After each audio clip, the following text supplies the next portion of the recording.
Então, vamos aqui, depois desse pequeno intervalo, vamos voltar aqui. Então, a gente discutiu o que eu queria discutir aqui no primeiro item, né, que era a estrutura de corrente, né, tanto a corrente de matéria quanto a corrente de gauge, e as dois tipos de leis de conservação que aparecem. Então, a conservação é estrita, verdadeira, legítima, e a conservação covariante, né, essa a gente queria chamar. Essa conservação covariante vai um experimental. Ela tem um significado?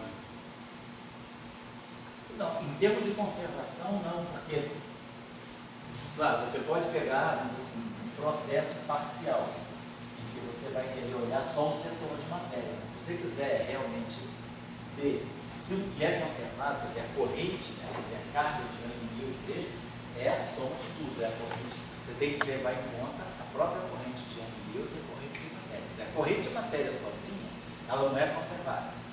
Então, quer dizer, a equação que a gente tinha era essa aqui. A equação que nós temos é essa aqui, dI, J, matéria, né? Vou colocar assim, IA igual a zero. Então, essa aqui é a nossa... Então, essa equação está lhe dando o seguinte, dI,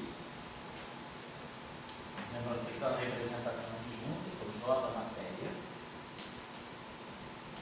IA, mais a representação adjunto, então é menos F, A, C,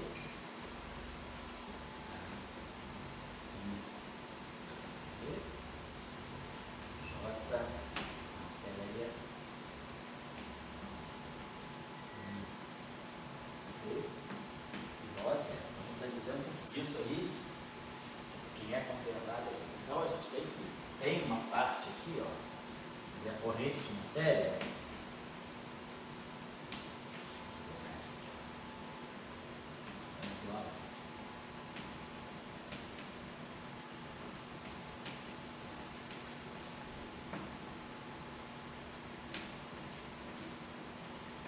Isso aí, essa corrente pura de matéria, então, ela não é conservada. Ela recebe, né, a violação da conservação vem por essa interação desse campo de gauge com a corrente de matéria. O que a gente tem, então, que a gente deduziu, foi isso aqui, né, que essa corrente aqui, DI, essa corrente total aqui, que a gente chamava assim, né? Isso aqui é igual a zero. Agora, onde é essa corrente total aqui é para nós, né? Botar assim, FABC.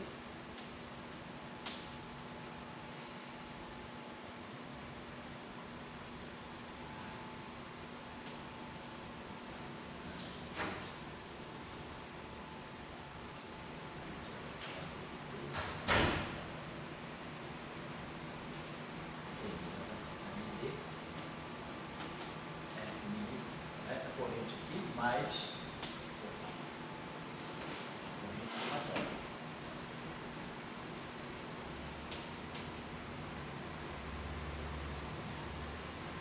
Então, quer dizer, a gente vê aqui, ó, que a violação da conservação da corrente puramente de matéria está ligada a essa interação da matéria com o campo de gauge, né? Da corrente de campo da matéria com o campo de gauge. Ao passo que essa aqui sim, essa corrente total aqui que é conservada. Mas eu preciso, né, acrescentar aqui justamente a parte, né? Se a gente observar bem, né, o que está aparecendo aqui é uma parte dessa conservação. Então, essa corrente aqui, para um experimental, claro, ele pode olhar só o setor de matéria, mas o desvio de conservação de corrente que ele vai ver está ligado a essa interação da corrente de matéria com o campo de gauge. Então, esse aqui é o quadro geral que a gente tem. O importante é que ela do lado direito. Mas do lado direito, o que é importante para nós. Queria passar a atenção de vocês para uma outra coisa também. Bom, a gente já chamou a atenção para o primeiro item, né? Discutimos as leis de conservação da corrente. Agora, vamos dar uma olhadinha na questão do tensor de energia momento de Young-Mills. Né? A gente pode então retornando aqui. Escrevendo a equação de Young-Mills desse modo aqui, né? dI, F, I,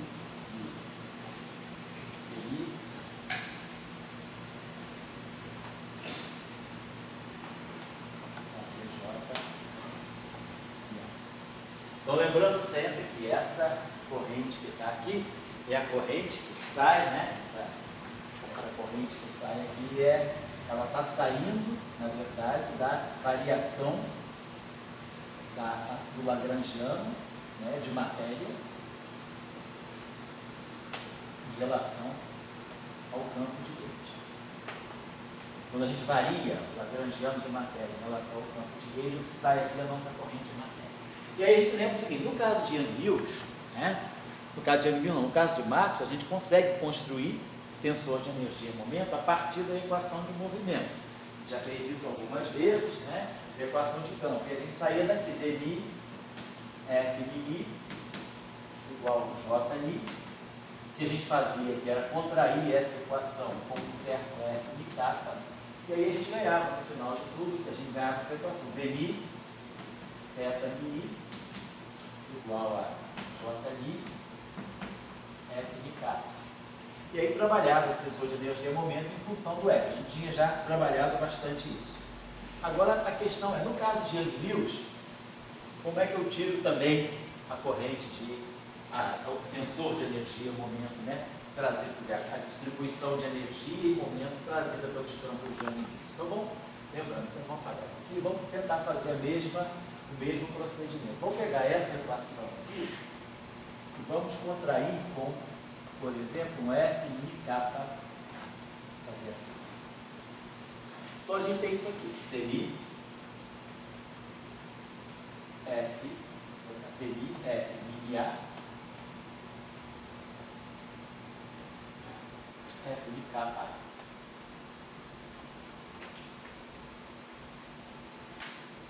Isso igual a JMI, FMI kappa. Agora vamos observar o seguinte, já tinha chamado a atenção para vocês que a derivada covariante satisfaz a regra de Leibniz. Quando a gente pega a derivada covariante, vamos dizer assim, dmi, e eu tenho dois campos aqui, vamos dizer que eu tenho um campo φ e um campo lambda. Então, na verdade, cada campo está numa representação do grupo de Gauge. Então eu posso fazer o produto, na verdade, quando eu pego o produto de dois campos, eu estou pegando o produto de duas representações do grupo de Gauge. Então eu vou escrever isso aqui da seguinte maneira, como sempre, dmi, φ, lambda, mais, como a gente sempre faz, I, G, A, MA, GA, atuando em φ lambda. Só que, quando a gente faz, quem é esse gerador atuando nesse produto? Se nós sabemos o gerador atuando no φ, sabemos o gerador atuando no lambda. Agora, quem é o gerador atuando no φ lambda? Vamos pegar uma coisinha de teoria de grupos aí, que é o seguinte. Quando nós temos, vamos dizer assim, o gerador GA está atuando no φ, isso significa que eu estou pegando a representação dos geradores A na representação do campo φ. As matrizes, né, que representam os reais na representação do campo φ. E quando eu pego o gerador GA atuando no campo lambda, eu estou pegando os geradores GA atuando na representação dos campos lambda. Por exemplo, esse campo aqui podia ser um dublete e esse campo aqui um triplete. Então, a representação das matrizes do dublete é 2 por 2, a representação do triplete é 3 por 3. Então, eu sei isoladamente as representações, mas a pergunta é como eu faço o produto de duas representações? Na verdade, em teoria de grupo, eu estou pegando a representação do campo φ e fazendo o produto tensorial pela representação do campo lambda. Então, vamos dar uma olhadinha quem é o gerador quando a gente faz o produto tensorial de duas representações. Por que eu tenho que fazer isso? Para poder, depois aqui, justificar o uso da regra de Leibniz. Então, vamos pensar. Então, essa é a questão. Então, a questão que está em jogo para nós é a seguinte. Eu tenho um campo sozinho e eu conheço a derivada covariante dele. Então, eu sei a derivada covariante atuando no φ é essa aqui. É d mi φ mais i, g, a mi φ. Vou botar assim, a mi a, geradores g φ a atuando no φ. Se eu fizer a mesma coisa para o lambda, eu vou ter d mi lambda. Então, quem é a derivada covariante do lambda? d mi lambda mais ig a mi a. Só que agora vão ser outras matrizes, representando os geradores, mas numa outra representação.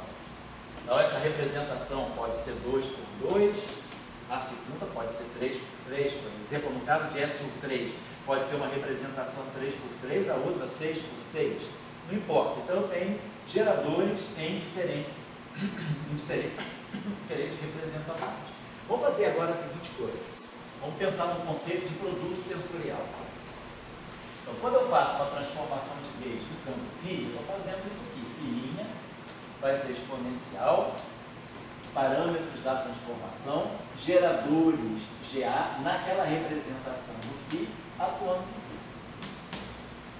Quando eu pego o multiplet lambda, que é uma outra representação, a estrutura da transformação é a mesma, exponencial, parâmetros, só que os geradores agora são outras matrizes, atuando no campo lá. Quando a gente faz, então, o produto tensorial, eu estou fazendo o seguinte: φ tensorial lambda transformado vai ser exponencial. Então, vamos pegar essa transformação aqui, vamos pegar transformações infinitesimais. Então, isso aqui é a identidade no espaço φ mais i ômega a GA no espaço φ a, atuando em φ. Então, no espaço que tem uma dimensão em princípio diferente do outro. Então, eu tenho a identidade e os geradores naquela representação, em primeira ordem. Mas vou botar aqui termos superiores, termos de ordem não negativos. Vamos transformar, como eu pego o grupo de Lie, a gente sempre trabalha em primeira ordem para ver na álgebra e depois exponencia. A mesma coisa aqui, que eu vou ter a identidade no espaço dos lambda, pode ser uma identidade 6 por 6, aqui uma 3 por 3, por exemplo, mais i ômega a, g, a representação, geradores GA na representação lambda, tudo isso aqui atuando no lambda, mais termos de ordem ômega 2. Agora, vamos pegar essa transformação aqui, o produto infinitesimal, eu vou ter isso vezes isso. Então, eu vou ter a identidade, fazendo agora o produto tensorial, isso vezes isso. Então, eu vou ter, quer dizer, o produto, quando eu fizer isso aqui, eu vou ter esse cara aqui vezes esse. Então, eu vou ter a identidade em φ tensorial, a identidade no espaço lambda. Mais, agora esse cara vezes esse vai ficar i ômega a identidade em φ tensorial, a identidade vezes g lambda. Depois, vou pegar esse vezes esse, mais i ômega a, aí os geradores na representação φ tensorial, a identidade do lambda. E depois, claro, são termos já de ordem ômega 2. Esse com esse, esse com esse, esse com esse aqui eu estou desprezando. Isso tudo aqui, então, atuando em φ lambda. Então, o que a gente observa quando a gente está fazendo o produto de duas representações é que o gerador, está aqui, o gerador ele vai ser a identidade do primeiro, tensorial, os geradores da segunda representação, mais os geradores da primeira representação, tensorial, a identidade da segunda representação. Então, esses aqui, a gente pode dizer, esses geradores aqui são os geradores GA na representação do lambda. Então, quando eu faço o produto tensorial de duas representações, na verdade, o que eu tenho são esses geradores. Se essa representação é 2 por 2 e essa é 3 por 3, se esse aqui é 2 por 2 e esse é 3 por 3, aqui eu vou ter a identidade 2 por 2 tensorial uma matriz 3 por 3, que vai me dar então uma matriz 6 por 6. E aqui eu vou ter 3 por 3 tensorial 2 por 2, que vai me dar também uma matriz 6 por 6. Então, se eu pegar uma representação com dimensão 2 e uma representação com dimensão 3, eu vou ter uma dimensão com representação 6. E as matrizes 6 por 6 são essas matrizes aí. Então, está claro para mim quem são os geradores. Então, voltando agora. Então, isso aqui foi pura teoria de grupo. O que eu estou vendo é, quando eu conheço os geradores numa representação e conheço os geradores numa outra representação, quando eu multiplico essas duas representações, quem são os geradores agora na representação produto? Então, vai ser sempre a identidade do primeiro com o segundo gerador, mais o gerador do primeiro, identidade do segundo. Fica claro a estrutura aí. Então, se eu pegar agora a derivada covariante do produto, como a gente está fazendo aqui, então quem é a derivada covariante de φ vezes lá, quando eu multiplico duas representações? Vai ser, então vamos usar o conceito de derivada covariante. dmi do produto φ lambda mais I AG AMA. Agora, os geradores na representação produto. Os geradores agora, então, são esses aqui. Um φ tensorial G lambda A mais G φ A tensorial lambda. E tudo isso aqui atuando em φ tensorial lambda.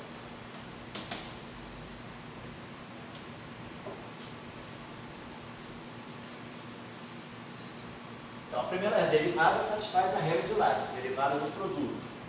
É a derivada do primeiro vezes o segundo.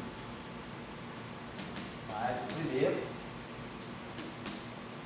derivada do segundo. Mais agora, IG, AMA. Quando eu fizer isso aqui, esse produto tensorial atuando aqui, a identidade vai atuar no φ. Então aqui vai deixar o φ inerte. Mas os geradores vão atuar no lambda. Esses geradores aqui vão atuar só no espaço lambda. Então, G lambda. E depois aqui a mesma coisa. Eu vou ter mais IG ABA. Agora, esses geradores vão atuar no φ. Está na representação, vou ter aqui GA, GA, atuando no φ. E a identidade atuando no lambda, então, lambda. Então a gente vê o seguinte, ó, esse termo aqui, junto com esse aqui, está me dando exatamente a derivada covariante do φ multiplicando o lambda. E depois, esse termo aqui, esse φ pode passar para cá, porque são números, vai ser o φ, e aqui vai me dar justamente, opa, eu esqueci de colocar, a derivada quanto do lambda.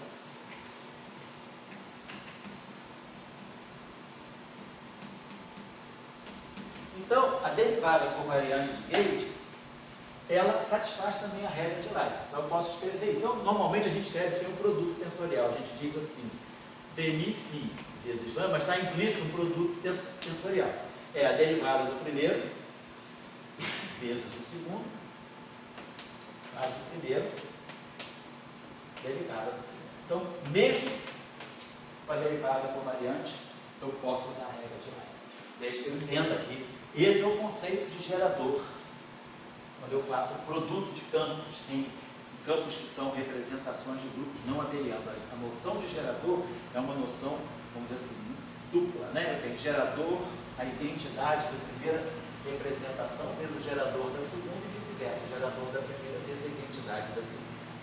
Então isso, a gente vai dizer, é a regra de Leibniz. Então aqui é a mesma coisa, eu tenho Essa é a representação adjunta e essa é a representação adjunta. Então eu posso escrever esse termo assim, dmi f mi a f mi kappa a. Então, derivada. Essa derivada é a derivada do produto, vai ser a derivada do primeiro vezes o segundo, mais o primeiro derivada do segundo. Bom, derivada do primeiro está aqui, vezes o segundo. Mas vai aparecer um termo novo, que é a primeira derivada do segundo, que não está aqui. Então eu subtraio esse termo. Menos f mi a mi f mi kappa a. Isso aqui igual a j mi f mi kappa a. Então só usei um conceito simples aqui, que a derivada covariante satisfaz a regra de Leibniz. E muitas vezes a pessoa se engana, já vi eu assim, o cara pensa assim, a derivada do produto, vou trabalhar com duas representações, eu vou usar ipsis litteris a noção de derivada covariante, aí vai, derivada do primeiro, derivada ordinária do termo, mais IG, AMIA, GA, fila.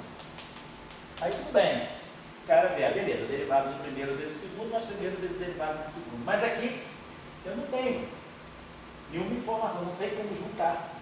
Por quê? Porque o que a gente precisa aqui é um conceito. O que é o gerador atuando no produto de campos? Tem que se entender aqui que o gerador de um grupo atuando no produto de campos, ele é dado dessa forma.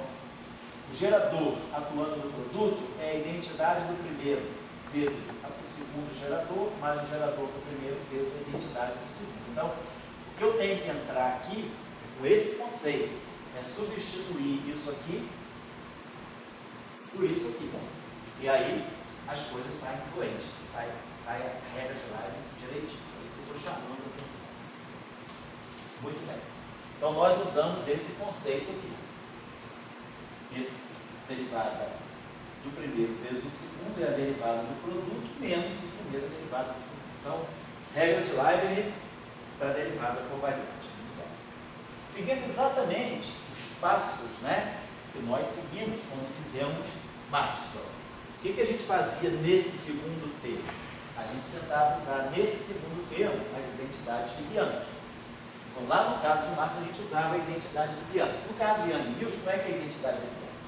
Nós já vimos, é DNI, F de K, a gente deduziu numa aula aí, mas DNI, F K mi, mais DK mi, F mini, igual a zero. Então, no caso de Young e Mills, é exatamente isso. Só botar o índice A aqui, a identidade de Bianchi, né? Vale exatamente para cada índice. Então, eu vou poder usar aqui a mesma coisa, ó, DNI, F mi K A menos DNI, F K mi A menos DK F mi A. Então vamos usar aqui Bianchi.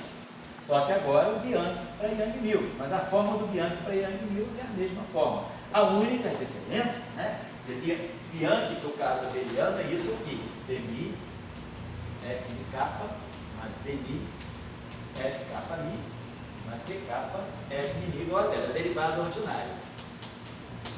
Bianchi para Young Mills segue o mesmo padrão, só que com a derivada covariante. Tinha mostrado como chegar a isso, que era usando exatamente a identidade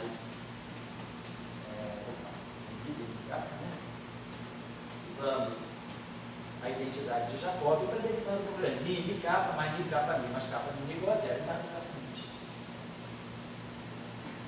Então, muito bem. Então, vamos usar essa regra aqui, usar a identidade de Bianchi nesse termo aqui.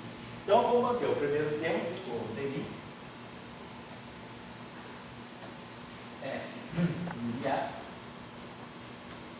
F mi K A. Segundo termo, menos aqui. Quando eu usar Bianchi, eu vou produzir dois termos aqui com sinal menos. Então, já vou compensar aqui o sinal mais. Vai ficar mais F mi A.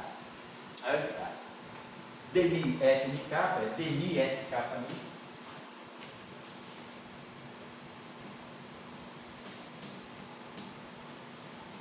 E aí depois vou ter mais F mi A. Então fica dmi FNK é menos dmi FKmi menos dKFmi. Vai mais dKFmi.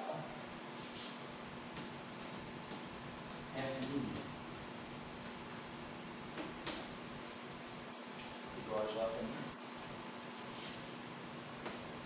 Perdão que é J terminar, né?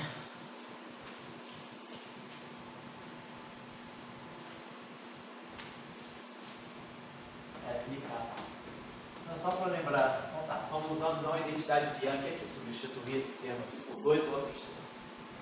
Muito bem. Exatamente, então seguindo o mesmo padrão de Marx, só que com a derivada covariante. Esse termo aqui, ó, como a derivada covariante satisfaz a regra de Leibniz, eu posso escrever isso aqui como sendo dk de 1 meio do F min A, F min A. Por quê? Porque vai ser a derivada do primeiro, então vai ficar 1 meio dk F min A, derivada covariante, F min A. Mais 1 meio do F min A dk F min A. Tá lá. Se eu agora levanto esses dois índices e abaixo esses dois esse mini aqui, e levanta esse mini aqui. Agora, isso aqui são números, não são mais matrizes, eu estou trabalhando com componentes, então isso aqui comuta com isso, então esse termo é igual a esse. Então, esse termo aqui fica o meio da derivada do primeiro vezes o segundo, mais o meio do primeiro derivado do segundo. Os dois se somam para dar isso aqui, porque isso aqui no fundo é a derivada covariante de um quadrado. Então, sempre explorando a regra de Leibniz, a derivada covariante. Então, esse termo aqui está no lugar certo. Agora, vamos ver esse termo aqui. Esse termo aqui eu posso fazer o seguinte, vou fazer o mesmo procedimento que eu fiz no primeiro termo. Vamos usar a derivada do produto. Isso aqui vai ficar dni de F min A FK min A.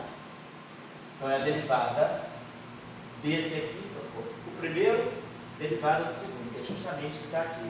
Mas eu vou gerar um termo novo aqui, que é a derivada do primeiro vezes o segundo, que não está aqui. Então eu tenho que subtrair esse termo que foi introduzido quando eu fiz isso aqui. Então vai ficar menos dni F min A FK min A. Então usando de novo a derivada, a regra de Leibniz para a derivada do produto, fica a derivada do primeiro vezes o segundo, que eu subtraio. E sobra lá o primeiro vezes a derivada do segundo. Então tem uma identidade ali também. Beleza, então esse termo aqui já está sob a forma de uma derivada externa. Esse aqui também. Agora, esse termo aqui, vamos usar as equações de Young-Mills. dni F min A, eu posso escrever dni F min A. Eu posso trocar mi por ni, porque é antissimétrico. Então eu vou trocar mi por ni. Vai virar ni. E aí aqui ganha um sinal mais. Mas dni F min A, tá aqui, ó. dni F min A é J min A.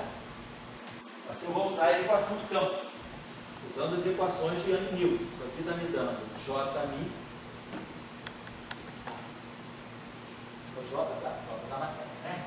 Tá lá. Então eu posso escrever esse termo, esse segundo termo que aparece aqui, ó. J mi A, R, K mi A. Então, observe o seguinte, esse índice mi é um índice saturado, como aqui mi é saturado. Então esse índice mi é saturado, então eu posso chamar esse mi, então depois que eu fiz isso, ficou J mi A, R, K mi A, eu posso chamar esse índice mi de mi.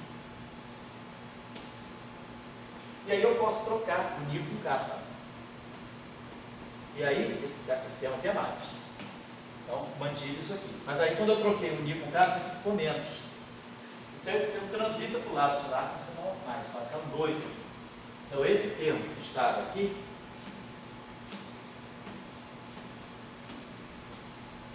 ele se junta com o termo de corrente que está do lado direito. Então, a gente ficou com a seguinte forma.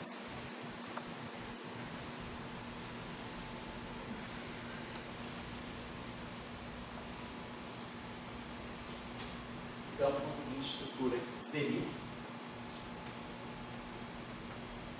F min A.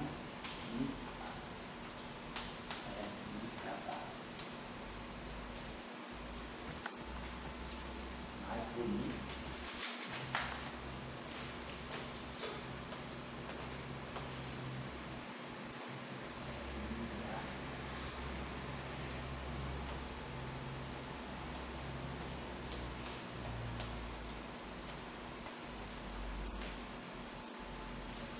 Capa minha, né?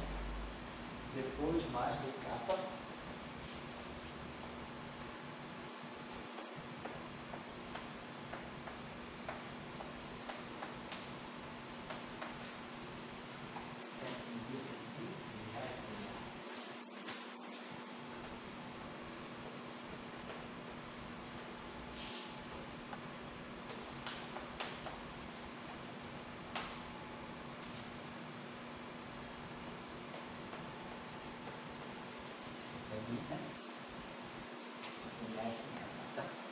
Muito bem. Então, esse termo aqui, ó, mini e capa. Mini, vamos fazer o seguinte, vamos transformar esse termo aqui, ó, os índices Mi está saturado com Mi e Mi está saturado com Mi. O índice capa está livre. Então eu posso chamar, posso renomear, eu tenho o direito de renomear. Vou chamar onde tem Mi, eu vou colocar Mi. E aonde tem Mi, eu vou colocar Mi. E aí, ó, Mini, Mi, troca o sinal. Ni capa, capa Ni, troca o sinal. Então, esse termo aqui eu posso trocar aqui com aqui, ganho um sinal menos, troco aqui com aqui, ganho outro sinal menos. Então, no final do dia, ele ganha um sinal mais. Então, isso aqui vai dar um fator 2 aqui. Posso juntar. Esse termo é igual a esse, dá um fator 2 aqui. Perfeito. E aí eu posso dividir toda essa equação por 2. 2, aqui vai ficar sem o 2. Aqui vai ficar 1 quarto. E aqui vai ficar sem o 2. Então, vamos poder escrever essa equação da seguinte maneira. dmi de f mi a f mi capa a. Então, esse termo aqui, ó, é Mi, esse termo aqui, o Mi está somado. Aqui dentro eu tenho Mi, capa e A está somado. Mi e capa são os índices livres. Então eu vou pegar esse termo que está aqui, ó, eu posso botar aqui mais 1 quarto do delta Mi capa. Daí esse delta Mi capa que produz essa derivada de Mi, vai ficar o D capa que eu preciso aqui. E aqui esse F está contraído com esse F. Eu posso botar aqui, sei lá, F rho sigma A. F rho sigma A. No fundo é um F ao quadrado. Né? O que é importante é que essa estrutura está totalmente contraída. E aí esse capa aqui eu posso juntar com essa derivada. Posso fatorar porque fica uma equação mais simples. Fica assim. E isso aqui então é igual a J mi A F mi capa A. Beleza. Quase lá.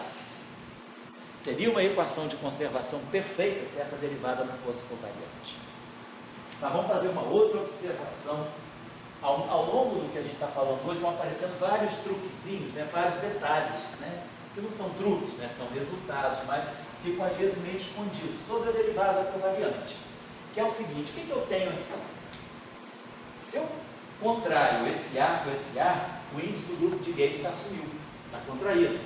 Isso aqui é um escalar do grupo de Gauge. Isso aqui também, eu tenho índice Mi, o que está sobrando aqui dentro é índice Mi capa, que são índices de Lorentz. Não tem nada a ver com o grupo de Gauge. O grupo de Gauge é AA. O que eu estou fazendo? Isso aqui no fundo, se eu pegar essa grandeza aqui, nós já temos que essa grandeza invariante de Gauge. Se eu pegar F Mi A, F, não importa se seja, aqui pode ser até capa lambda A, não importa. Se eu pegar uma estrutura que tenha índice de grupo de Gauge contraído com o índice do grupo de Gauge, vamos fazer a transformação de Gauge disso. Transformação do F min A, nós já vimos, como é que eu faço a transformação? Vai ser o primeiro, vezes, vamos ver, pegando isso aqui, delta, preciso fazer a transformação de Gauge disso aqui, F min A. Não precisa nem ser a mesma coisa, pode ser uma outra coisa, G capa lambda A. O que é importante aqui é que eu esteja somando sobre os índices do grupo de Gauge. Se eu pegar uma grandeza entre os índices do grupo de Gauge que estão somados, eu fizer uma transformação de Gauge, vou pegar uma transformação infinitesimal, varia o primeiro. delta F mini A, G capa lambda A, mais F mini A, delta G capa lambda A. Derivada, então, como é que um objeto está na representação adjunta se transforma? Nós já sabemos, é menos FABC, ômega B, F mini C, vezes G capa lambda A. Essa é a transformação do primeiro. Mais o primeiro, transformação de gauge do segundo. Como é que é a transformação de um cara que está na representação adjunta? Menos FABC, ômega B, G capa lambda C. Tá lá.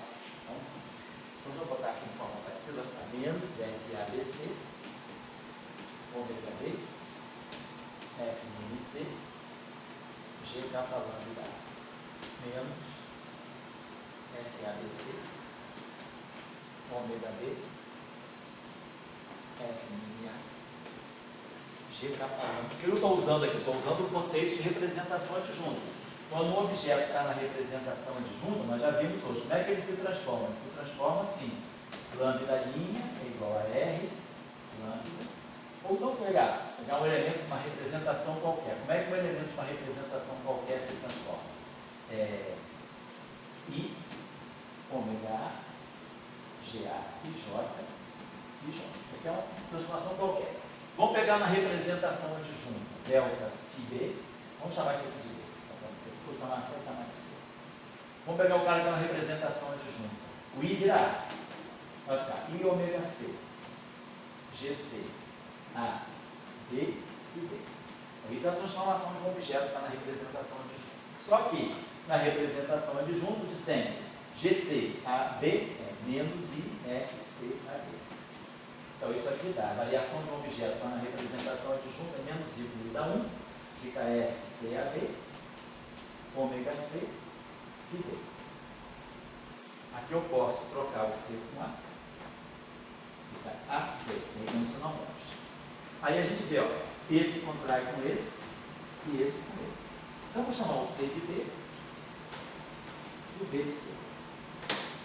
Então, a lei de transformação da representação é isso que eu coloquei lá, menos F, A, B, C, ômega B, F, C. Então, foi o que eu fiz aqui. Esse cara está na representação de junto, então a transformação de gauge segue esse padrão, menos F, A, B, C, ômega B, F, C. FC. E esse cara também está na representação de junto, então a transformação dele é menos F, A, B, C, ômega B, G, C. Eu simplesmente agora fatorei F, A, B, C aqui, F, A, B, C aqui, ômega B aqui, ômega B aqui, e aqui ficou assim. Vamos observar que esse termo aqui, eu posso trocar o B com o C, quer dizer, o B, A, B e C estão somados. Então, eu posso trocar, manter o A como sendo A. Mas vou fazer o seguinte, aqui eu estou vendo que tem uma troca, esse aqui é GC, e esse aqui é GC, e esse aqui é A. Então, seria bom eu trocar, se eu trocar o A com o C, esse cara vira A, e esse cara vira C. Então, eu vou pegar nessa equação, como o A está somado, B está somado, C está somado, eu deixo o B parado. Mas eu vou chamar o C de A, o A de C, e o C de A. O A vira C e o C vira A. Então, ó, esse aqui ficou muito parecido. Ficou ômega B, F mini C, G, capa lambda A. Só que aqui eu posso trocar, ó, isso aqui é ABC, eu posso fazer o seguinte, eu posso trocar o A com o B. Aí eu estou trocando usando a antissimetria, fica o sinal mais. E o C corre para cá, sem problema nenhum. Então, você vê, um termo cancela o outro. Então, isso aqui é invariante de gauge. Desde que eu somei sobre os índices, devia ser, claro, se eu estou somando sobre os índices do grupo de gauge, essa expressão é neutra, não sobra índice do grupo de gauge. Então, a transformação de gauge disso deve ser zero, porque isso aqui não tem índice do grupo de gauge para se transformar. Então, o que a gente está dizendo é isso, esse objeto aqui é invariante de gauge, porque ó, tem AA, então isso aqui é invariante de gauge. Esse objeto aqui tem AA, então isso aqui é invariante de gauge. Muito bem, constatação simples. Agora, o que acontece com a derivada covariante quando ela está atuando num objeto que é invariante de gauge? Então, vou voltar de novo ao conceito de derivada covariante. O que é a derivada covariante? Derivada covariante de qualquer objeto, não importa o que seja ele, vai ser a derivada usual dele mais IG, o gerador AMA, GA, atuando em φ. Esse é o conceito derivado da covariante.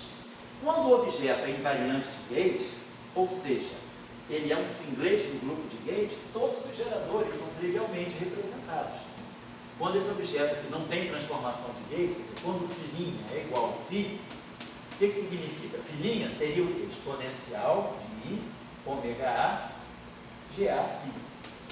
Mas se no final do dia isso aqui é igual a φ, só quem sobrevive é a identidade. Isso significa que o gerador GA, toda vez que o gerador atuar em cima de um objeto que é invariante de gauge, dá zero. O gerador, ele cancela todos os objetos que são invariantes de gauge. Claro que isso aqui é tão simples quanto isso, porque φ' é igual a φ. Então esse cara aqui na coisa aqui tem que dar zero. Então, no caso de um objeto invariante de gauge, a derivada covariante é a derivada ordinária, porque o gerador morreu. Então, como esse objeto é invariante de gauge e como esse objeto é invariante de gauge, simplesmente eu faço isso. Derivada de gauge vira derivada ordinária. Então, isso é a expressão do tensor de energia momento. Uma equação de conservação verdadeira, legítima, derivada usual, não é uma derivada covariante, é um termo de mim. Então eu posso escrever que o tensor de energia momento de Yang-Mills, ele segue, teto Yang-Mills, mi kappa, ele é exatamente idêntico ao de Maxwell. Vai ficar F, mi, ni, A, F, mi kappa, A é igualzinho a Maxwell, mais 1/4 delta mi kappa, F, o sigma A, F, o sigma A. Claro, a diferença grandiosa é que o campo elétrico de Maxwell, isso aqui, para eu pegar esse campo, então isso aqui é o tensor de energia e momento. Aí a gente estava sabendo lá no caso, só que a diferença, deixa eu pagar isso aqui, é que os campos agora não são mais tão simples, né? Quer dizer, quem é o campo elétrico de Yang-Mills e quem é o campo magnético de Yang-Mills. Então a gente está lembrado que quando a gente pega o θ 0,0, a gente está pegando a densidade de energia. Isso aqui seria a densidade de energia de Yang-Mills. No caso do Maxwell, isso aqui é 1/2 de ε0 é 2 mais B2 sobre 0. No caso de Yang-Mills vai ser a mesma coisa. Lembrando que F0i é o campo elétrico, vai ficar, isso aqui vai ficar 1/2 do campo elétrico de Yang-Mills ao quadrado mais o campo magnético de Yang-Mills ao quadrado. Só que, diferentemente do caso de Maxwell, o campo elétrico de Yang-Mills não é simplesmente menos gradiente de φ menos dA dt. Isso aqui vai ficar Yang-Mills A menos dA dt. Nós já vimos que quem é o campo elétrico de Yang-Mills é menos gradiente de φ menos dA dt mais G FABC AB FC menos G FABC FB. Assim. É só lembrar que o campo de Yang-Mills é bem mais complicado, mas a estrutura é a mesma. Fica o campo elétrico ao quadrado mais o campo magnético ao quadrado. E quem é o campo magnético de Yang-Mills? O campo magnético de Yang-Mills A é o rotacional do A mais G FABC AB rotacional. Então, os campos mudam a sua forma em relação aos potenciais, mas a estrutura da energia é mesmo. É o meio do campo elétrico ao quadrado mais o meio do campo magnético ao quadrado. Se a gente tirar o tensor o vetor de point, né, o vetor que transporta o momento do campo de Yang-Mills, a gente vai ter a mesma coisa. Vai ser o vetor de Yang-Mills, ele era o meio F por B. Vai ficar o campo de Yang-Mills ao quadrado vetorial campo magnético de Yang-Mills.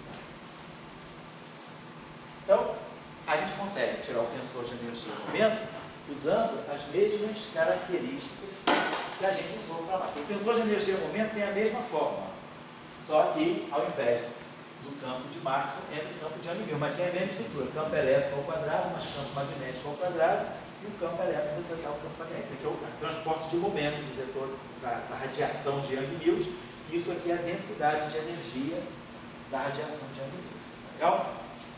Então a gente basicamente trabalhou isso aqui. Eu quis fazer isso porque esse tipo de exercício ele traz para vocês vários, vamos dizer assim, detalhezinhos sobre o uso de derivadas covariantes no caso não abeliano, que não são muito óbvios, né? São simples, mas não são esses detalhezinhos de produto de representação. E um caso importante é esse: sempre que eu estiver trabalhando em cima de alguma coisa que seja invariante de gate, eu posso cancelar os geradores. Quer dizer, os geradores são trivialmente representados no espaço dos singletes do grupo de gate. Então, qualquer coisa que eu pegar, se eu pegar uma estrutura, no caso de Young-Mills, pegar uma estrutura assim, F, A, B, C, Φ, D, Q, C, R, A, D, E, vamos lá, lambda, D, Si, E.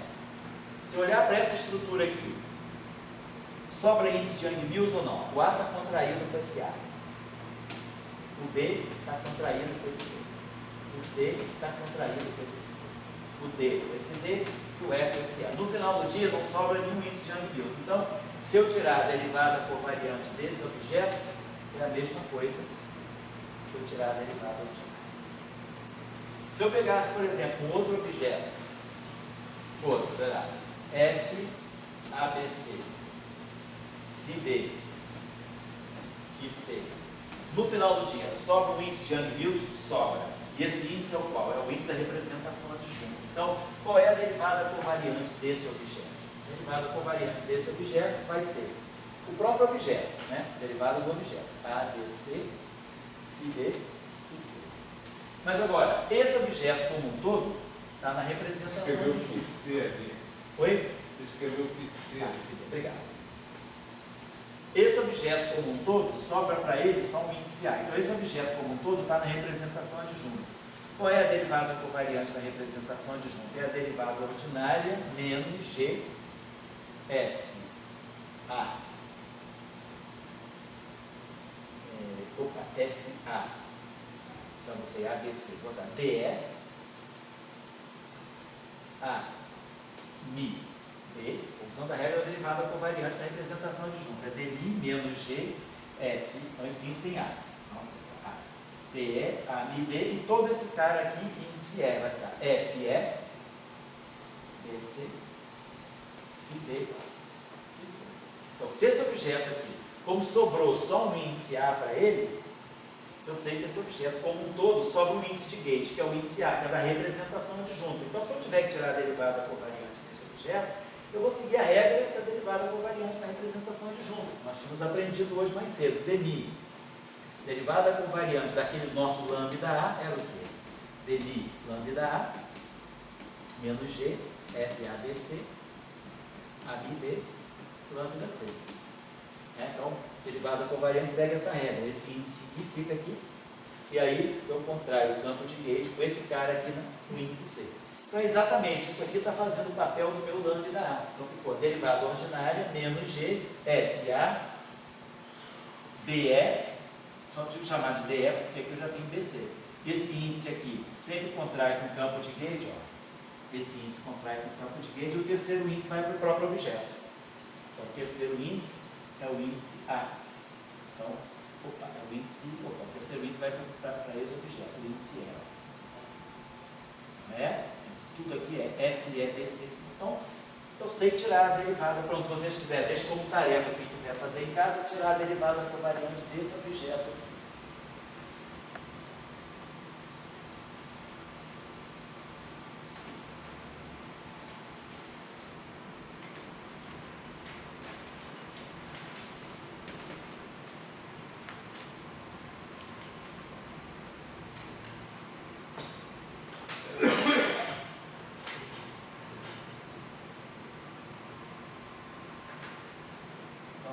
quiser escrever a derivada covariante desse objeto, no final do dia, aqui dentro, estão sobrando dois índices.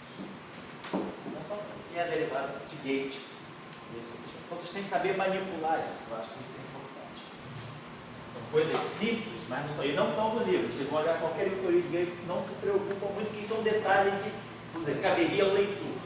Detalhe que bom. Não tem que fazer aquele mesmo procedimento para saber como é a aplicação do G nos 4. Isso. Não precisa. Olha só o truque. Se eu quero que vocês aprendam essas coisinhas, essas regrinhas de rua, são muito boas. Ó, eu poderia fazer isso, não trabalhando nada. Você pensar assim, olha para essa estrutura aqui. O A está contraído com A. Então, ó, isso aqui já é um simulate do grupo de games. Isso aqui já é neutro. Sobrou um B e um C.